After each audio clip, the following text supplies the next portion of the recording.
There's a sword in the planet still. We all know that. I mean, literally, to kick off the war within, we watched a whole cinematic about Thrall and Anduin sitting in Silithus looking at this massive sword and then failed to address it for an entire expansion once again. So we're still in the what sword phase, and what does that all mean? And more Sargeras lore to come, no doubt. Sargeras never went mad. The new evidence is shocking. We're getting some new evidence that Sargeras might be... Is he a good guy? Is he getting like some kind of anti-hero redemption arc? I'm not sure, but he's definitely going to be important, as will Illidan. We already all know this. This is coming. So let's find out here what's going on with Sargeras, maybe in the Midnight expansion, probably more likely in the Last Titan, and how this lore could change going forward. Sargeras never went mad, and the new Cosmological book from 11.2 finally proves that. Sargeras did nothing wrong, yeah. Completely changed the warcraft Maybe. universe, and the planes are ranked in terms of energy levels. By the new info, Titans are low energy beings, the demons are the highest energy ones. Low energy beings can't do much without an external power source. High energy beings can do whatever they want. Guess what the low energy Titans did? They hijacked world souls, massive power sources, in order to manifest themselves and to expand their numbers. Sargeras realized this is a futile task, and he decided to instead hijack the highest energy plane in existence, the demons, the twisting nether, in order to unleash chaos upon everyone and to break this imposed system. Sargeras is still a Titan, not some crazy guy that was once noble and went crazy, and this is new info that pretty much... Well, look, I mean, when it comes to the Void, Sargeras did way more for us than the other Titans ever did. What the hell did the other Titans do? What did Aman'Thul do to help? Well, they created the re-origination chamber so they could just blast us to dust if things start to turn in the wrong direction with the Void on our planet. Sargeras was out there taking action, taking out planets, taking out, full-on Void-infested zones. That's what he was doing. He had an army fighting against that shit while his brothers and sisters just sat there in the stars flicking their beans. I mean, what the hell was going on with them? Nothing. They were literally letting the Void win. And at the end of the day, they fucked Sargeras over. Totally screw him over in his attempt to fight against the Void. Now, was Sargeras going to kill us in the process? Maybe. Maybe, but so were the Titans. Don't forget, the re-origination chamber was made by them. Crazy, and this is new info that pretty much changes the entire storyline. So let's look at the new book and everything we just learned.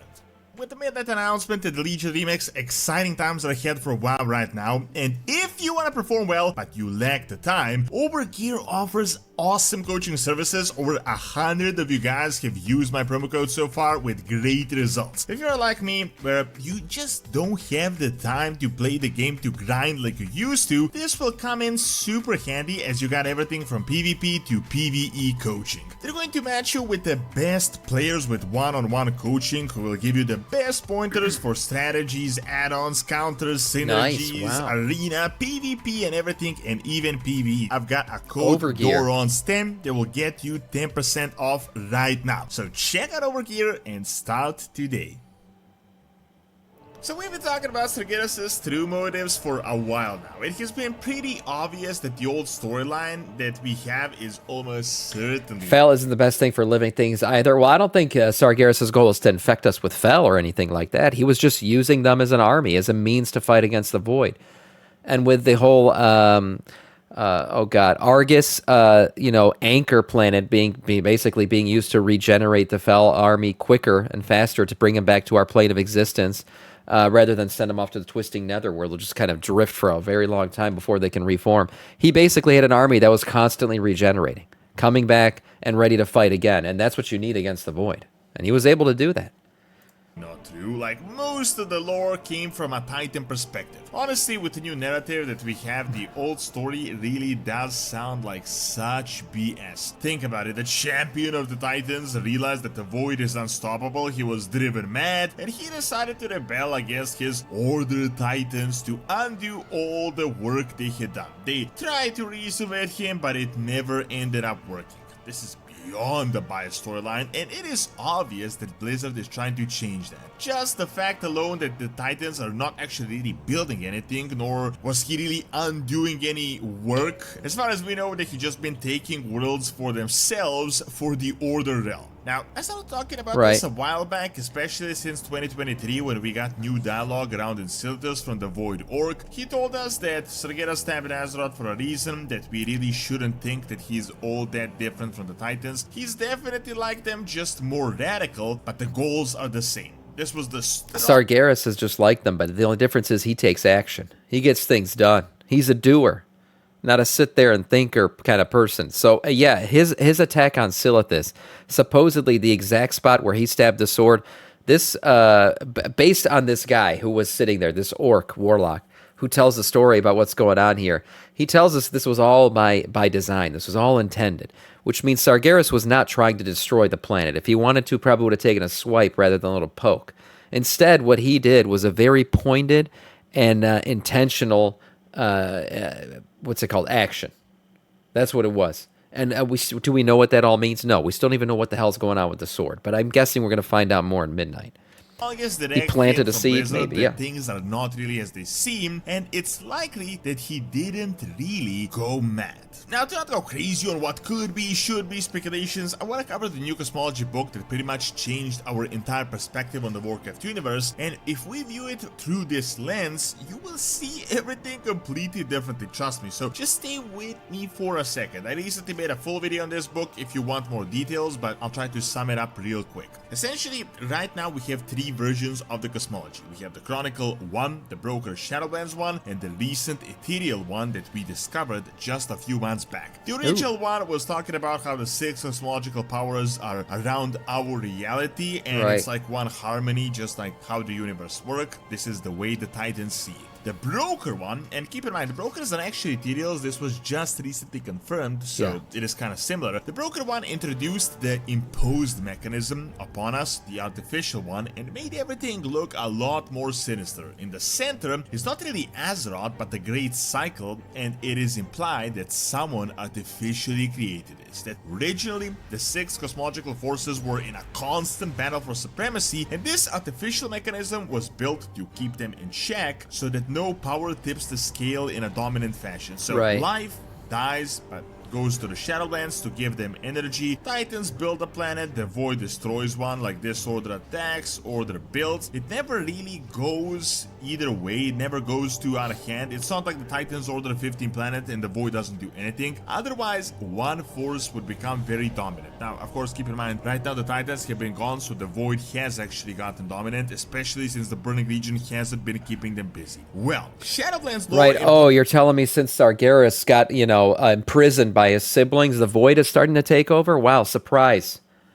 Maybe he was right. Maybe they should have been getting up off their asses and fighting against the Void rather than sitting and scheming about how they're going to keep Azeroth for themselves.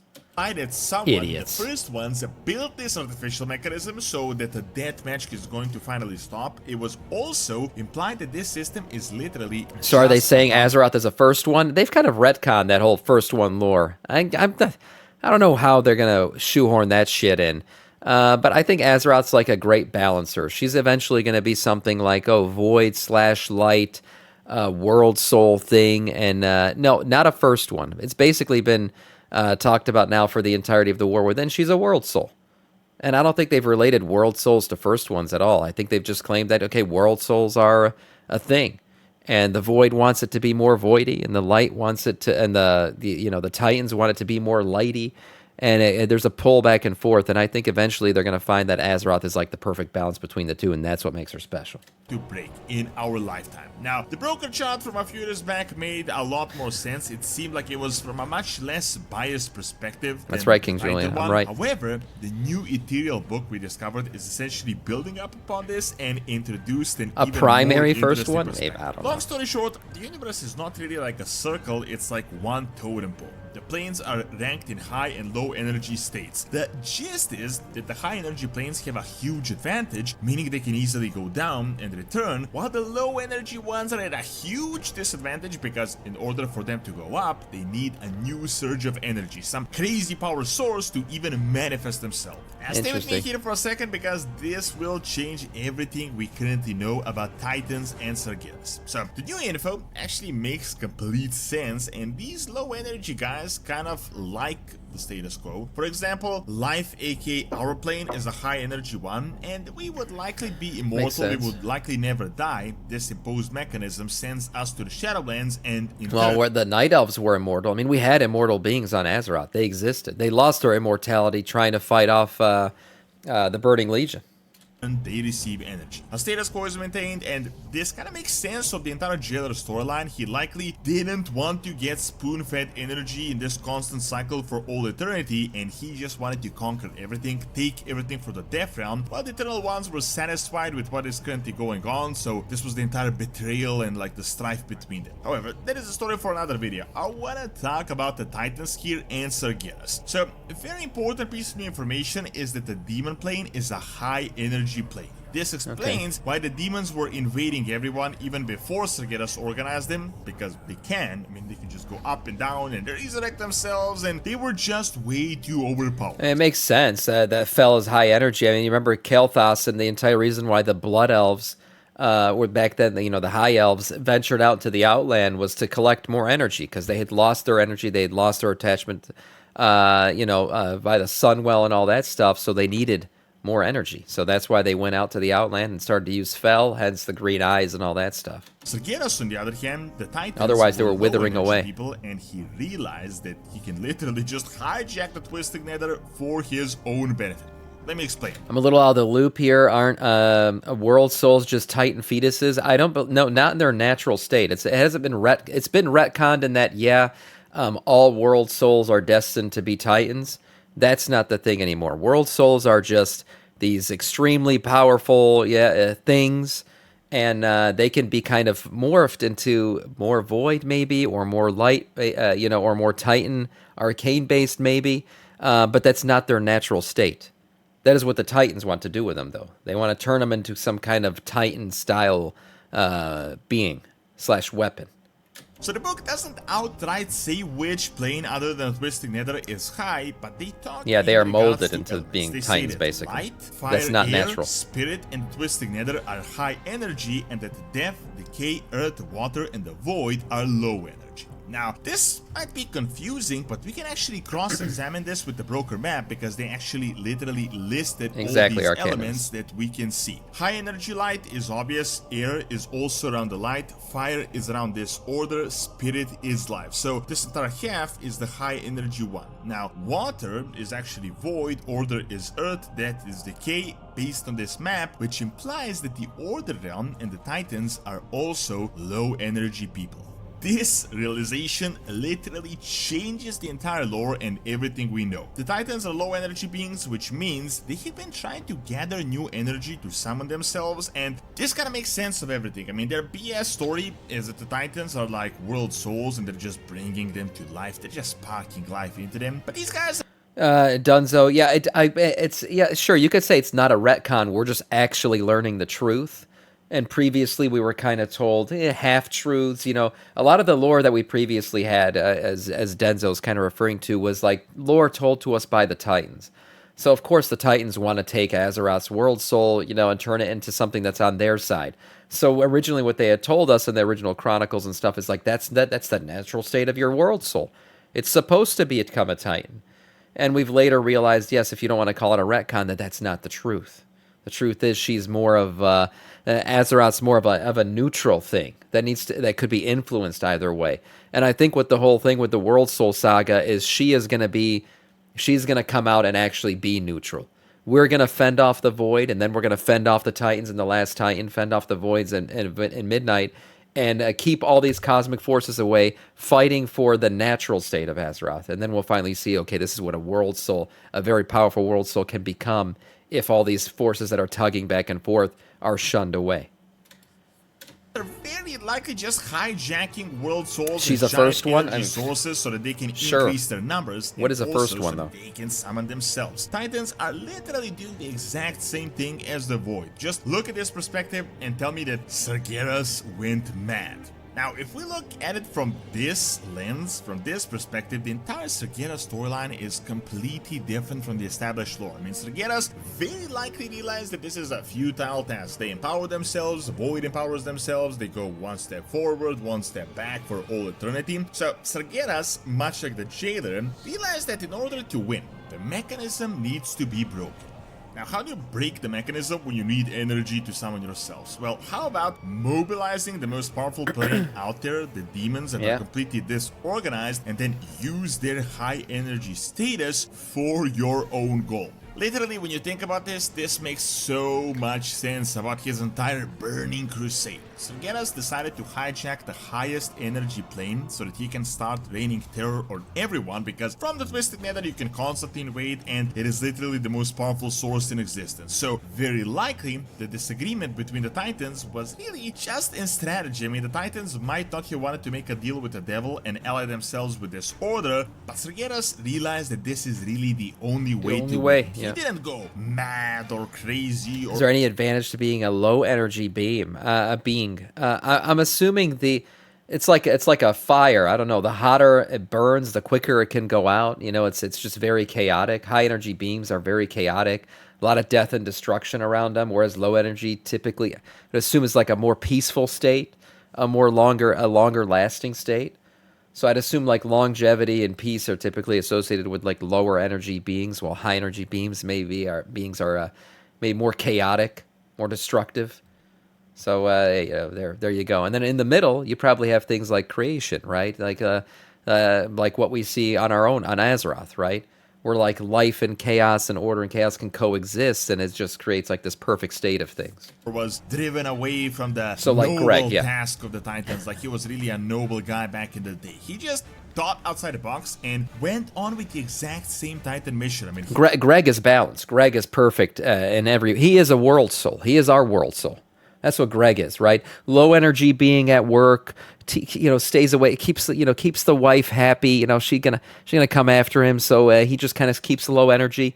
But then when Greg finally sits down in his basketball shorts and in the middle of his basement, in the middle of the night, running his delves, he unleashes his high energy being self, right? That's when true Greg is unleashed. The Greg that society never sees, but the Greg that we've seen in Azeroth many times. That's right. His goal was to break Greg Azeroth, is balanced. which seems to Greg is true. this mechanism so that Titans can do their thing without any imposed rules. When the Burning Legion fell, his last attempt was to break Azeroth, because he knows if it breaks, it's going to be a free-for-all, and he probably knew the mechanism was about to break anyway. It was only a matter of time, so he just decided to speed it up. Now, of course, the details can still be filled in why exactly he stabbed Silithus. He probably knew things that we currently don't, but by this new lore, Sargeras was not the Mad Titan. He's certainly a villain, a terrible, world-destroying villain, don't get me wrong, but the Titans are literally the exact same thing. They may not use demons to destroy planets, but they set up world-destroying mechanisms, they brainwash everyone, so Amantul and Sargeras are both... Yeah, I love the idea of Sargeras being a good... I don't think he's going to be a good guy, necessarily. I think he's going to be